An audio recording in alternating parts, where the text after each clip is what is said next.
Today looking at a brand new app from ReeFlex that is very simple to use, yet very powerful at the same time, and I think you're gonna like it.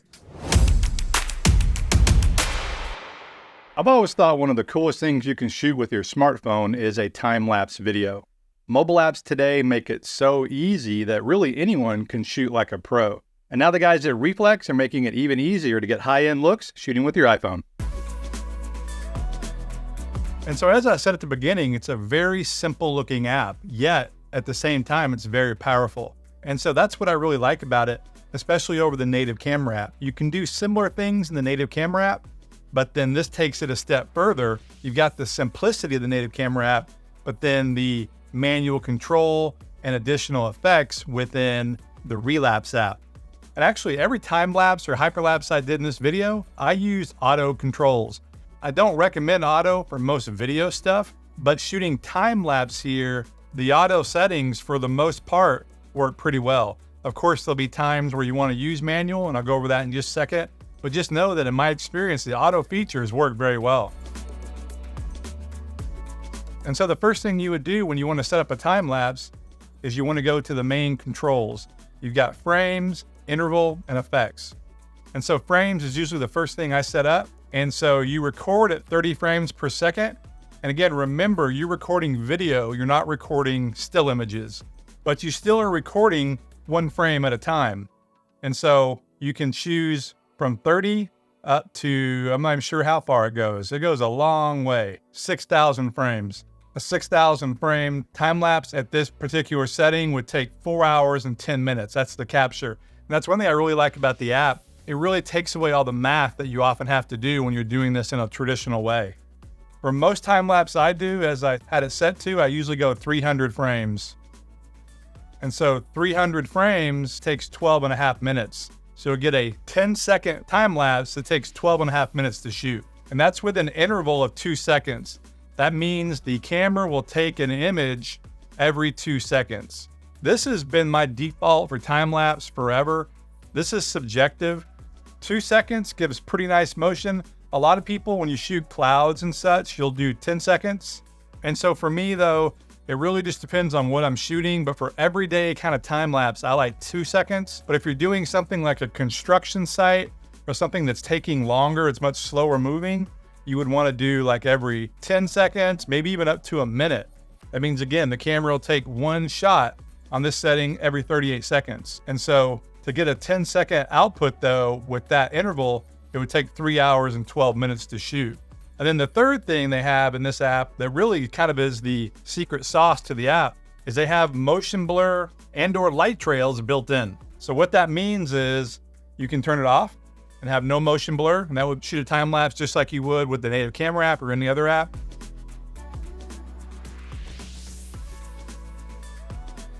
But if you turn that on, you'll get motion blur without using an ND filter, which is great. Now, you could use an ND filter, and I usually recommend using one, but if you don't have one, or if you're just doing a quick time lapse, it's nice that you can do this. In my testing, what I found is 0.5 is really ideal, and 1 second works as well. But for a pretty normal looking time lapse with motion blur, 0.5 looks great. And then the more you go to the right, you get a slower shutter look, which if you go all the way down here to 30 seconds, that's full on trails or streaks. And actually they start pretty early. I found that even after 1 to 2 seconds, you start getting trails. And what that looks like is traffic lights on a road at night, just looks like one long streak. But the cool thing again is you can do that in camera without any kind of filters.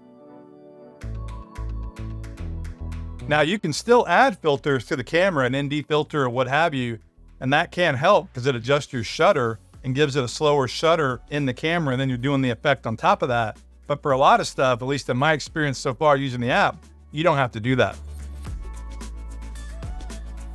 And so if you just want to use auto settings, you would touch the screen and it auto focuses and auto sets the exposure whenever you move the camera around. But if you want to use manual, you can click ISO, you can set the shutter, you've got an exposure value, which is like exposure compensation. You can see how I'm adjusting it there. You've got manual focus where you can actually focus on something. Let's say you had something close to the camera that you wanted to stay in focus, but then the distance would be moving. Maybe it's clouds or what have you. That's when I would use that. Otherwise, auto is fine. And then same with white balance. You can manually set the white balance by switching this dial, or you can just go with auto. And to get back to auto, you just double tap the screen and you're back to your auto settings. And then additionally, it has peaking. You can see the green peaking came on, the wall's in focus back there. I've got a histogram, and then you actually have zebras as well. Zebras aren't showing up right now because zebras show up when you have something that's going to be a little bit overexposed. Then you also can choose the lens. I've got it on the standard wide. That's the ultra wide. That's the tele. I'm using a 15 Pro Max. That's the 5x tele. And you can go back to the wide. The wide's the best camera. It's the one I use more often than not. And then here you've got a leveler. And so if you want to level the camera, if you want to move the camera out, you can see those turn green when you're level. And then it has guides, a rule of thirds framing guides, or a grid, some people call it. You can turn that on or off. And then down here, it has a timer. You can do none, 3, 10, or 20. The only time I've really ever used that, you might go to 3, and that way when you hit the button, it waits 3 seconds to go off.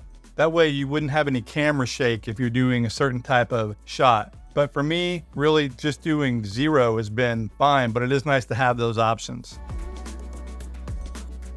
And then the last thing, and this is a pretty big one, you've got a real simple little button here. It says max or it says 4K. If you just want to shoot regular 4K video, then go with the 4K look.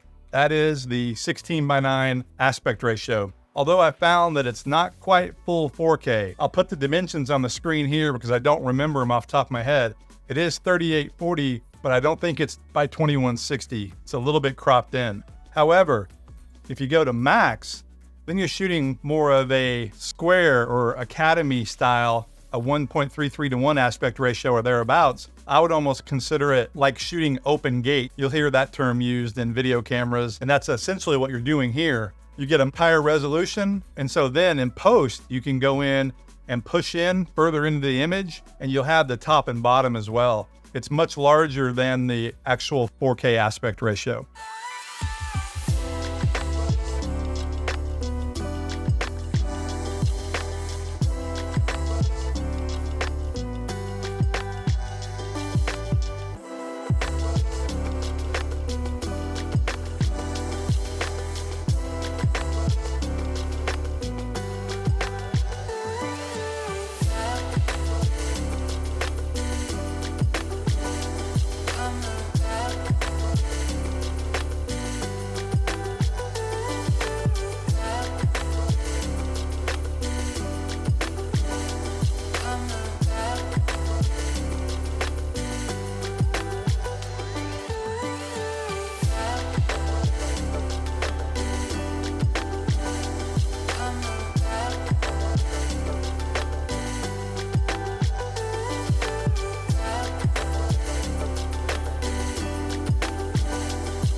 I think overall the app is great and I do recommend it. But to make it better in the future, I hope they'll add 24 frames per second. Right now you can only shoot 30. I'd love to be able to capture in ProRes, and in particular, ProRes Apple Log on the later generation iPhones. Right now it's HEVC and it's only 8-bit color. Since the iPhone 12, you've been able to shoot in HEVC 10-bit color. So adding that, and then the ability to additionally, if you want to shoot in HEVC, to choose your bitrate would be great as well. Currently, it's automatic. But again, I think the app is great, awesome for beginners and pros alike. And so if you're interested, I've got a link in the description. Thanks for watching. This is Blake Calhoun. Please like, subscribe, and I'll see you in the next video.